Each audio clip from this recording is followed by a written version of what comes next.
Sharing the same bed with kissing sounds under the covers? I cannot believe this is a Korean dating show, and it's literally made for people who have never dated before. We're talking full-on best friend love triangles, guys with selective amnesia, and wait. Did this show actually have catfish drama too? Stay until the end because I'm about to spill all unfiltered reactions to this absolutely chaotic finale. The shocking intimacy, JEONGMOK and JIYEON went there.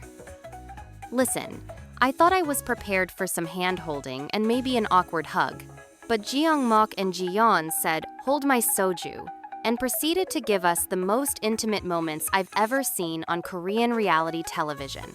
We're talking shoulder resting, lots of skinship, and yes, they literally shared a bed with some very suggestive sounds happening under those covers. Girl, I was clutching my pearls.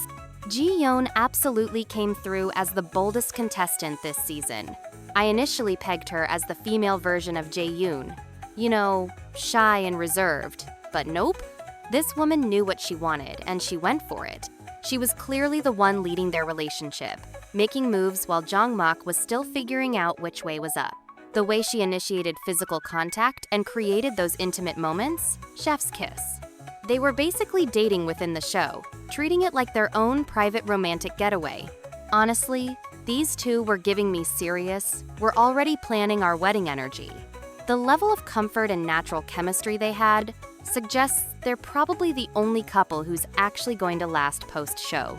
Like, when you're that comfortable being physically intimate on national television, you're either really secure in your connection or you're about to have the messiest breakup in reality television history. The misunderstood moment, JEONGMOK'S social fumble. Now, let's talk about the JEONGMOK situation, because the internet was not having it. A lot of viewers came for him when he told YIDO they could stay in touch. Reddit was calling him a real clown and dragging him for being insensitive. But honestly, I think we might be reading too much into that specific moment. Stay in touch is pretty standard polite conversation, right? Like, what was he supposed to say, never speak to me again? The man was probably just trying to be courteous in an awkward situation. Here's where I think the real issue was. And this might be an unpopular take. It wasn't what he said, it was what he did. The whole hand-holding with JIYEON in front of everyone, that's where things got messy.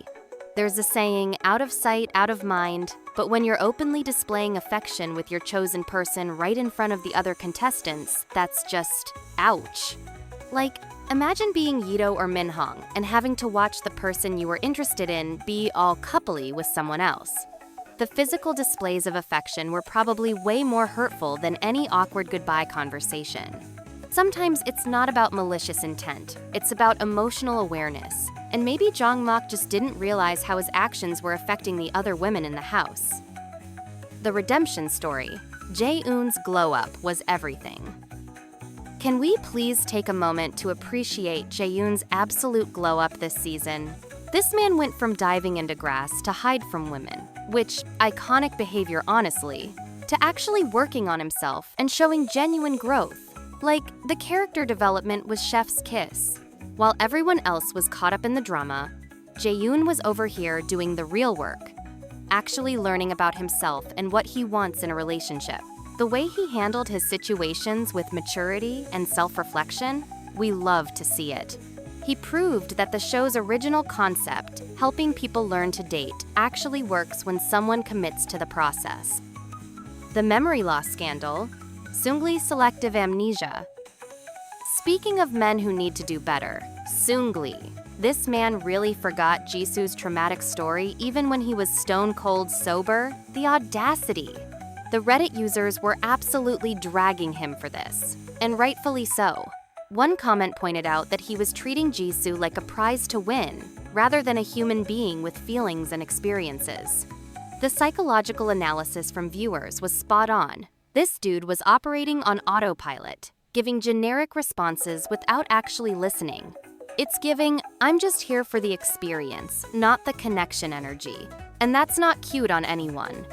Like, imagine opening up about something deeply personal to someone, and they just forget? In what world is that acceptable? Jisoo deserved so much better than someone who couldn't even be bothered to remember her story. But here's my prediction for these two post-show.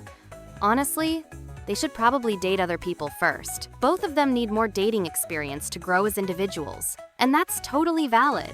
However, I'm not convinced they'd work long-term if Seungli doesn't seriously work on his listening skills and emotional presence. The self-love queens, MINHONG and YIDO, chose themselves. But can we talk about the power move that MINHONG and YIDO pulled? These queens said, "You know what, I'm good," and chose themselves over settling for lukewarm connections. MINHONG was literally everyone's bestie throughout the show.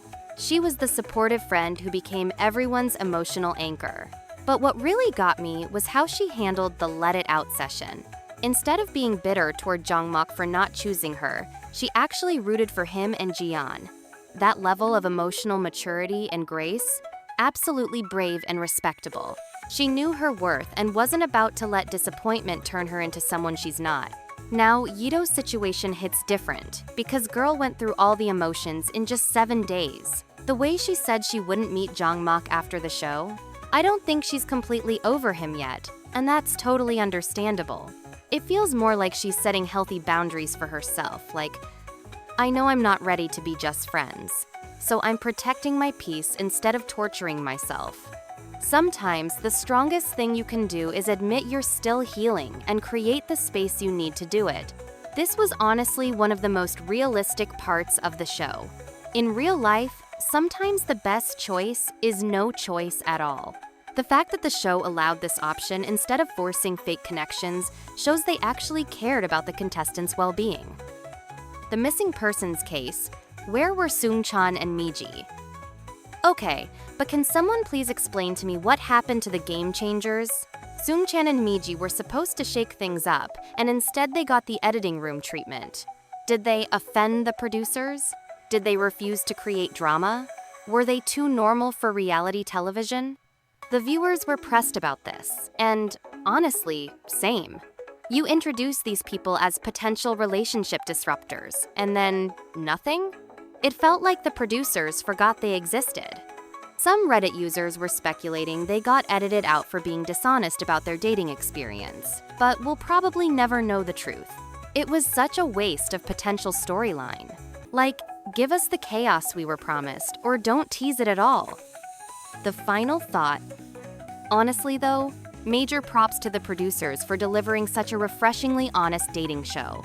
It was unexpectedly compelling watching all these awkward, genuine moments that you just can't find anywhere else on reality television. But I want to know what you think. What still bothers you about the cast members? And is there anything you wish had gone down differently in this show? Drop your thoughts in the comments because I'm genuinely curious about your hot takes.